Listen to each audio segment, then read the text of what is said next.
One of the more high-profile High Toms pitchers this summer is Wake Forest's Gabe Golob. Golub's path to the Coastal Plain League is one of the most circuitous, taking him all across the country, and he has built himself into the next great ACC arm. For Gabe, it all started at Harvard Westlake School, as he grew up around future major leaguers Jack Flaherty, Max Fried, and Lucas Giolito. Got really lucky to be at the right school at the right time and play with some incredible players and learn from some incredible coaches.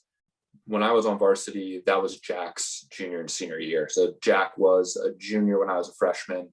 Lucas and Max were both 2012. So they were I was in eighth grade when they were seniors. Max Fried and I've known Max's family for forever. His younger brother, Jake, started in preschool together, then went through elementary school, did all the Little League stuff together. So been really close family friends with the Frieds for a long time. But he obviously was at Montclair for up until his junior year, and then came over his senior year to Harvard Westlake.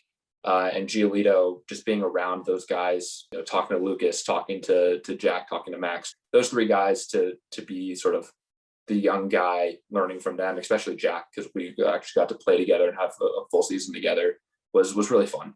With a crafty pitching style, Golob was successful at Harvard Westlake, leading to a spot in NYU's rotation. But there still was a limiting factor. At his peak, Golob was just throwing 82 to 84 miles an hour as an underclassman. So I used some of the guys that I knew, talked to Jack, talked to Lucas, and was like, hey, I want to be where you are. I know that velocity is my limiting factor. What do you guys recommend? I was thinking about Driveline, and they're both like, yeah, like it seems to work for a lot of guys. Give it a shot. So I called them up and had the little phone screen and got to work as soon as I got there in June.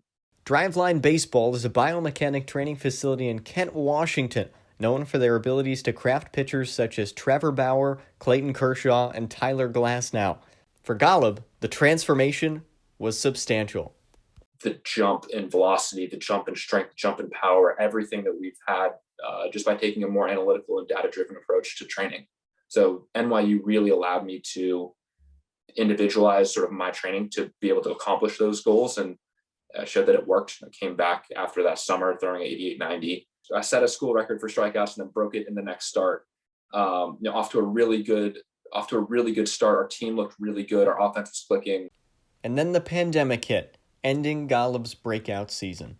It was the realization that all of that didn't matter anymore, and having to go back to square one to train. There was still at that point, 88, 90, touching 92 wasn't good enough. And I'm still not happy with where I am now. There's always more to do. That as soon as I was right, I don't have a choice. Golob then sharpened his focus back on Driveline, further improving his velocity to a maximum of 94 miles an hour. But what exactly are you working on in Driveline? How do you gain 10 miles an hour of velocity on your fastball? We do a biomechanic assessment. So we put on sensors, we get all of the data of how my body moves during the throw. From there, they can bucket they have a huge sample size of guys like Bauer, Casey Weathers, Glasnow, incredible, hard throwing guys. So they say, well, these guys all have elite lead leg blocks. These guys are all, stacked at foot plant, whatever it is. And so we can see what elite throwers do really well and then compare that to what I was doing. And so there were a lot of inefficiencies. I was very mechanically inefficient, that the easiest way to gain velocity is just to be more mechanically efficient. At Driveline, Golob has been working on more than just velocity, and he's acquired a new weapon in his arsenal for this summer. I came up here with the sole purpose of learning how to throw another pitch. So I've always been fastball, curveball, slider.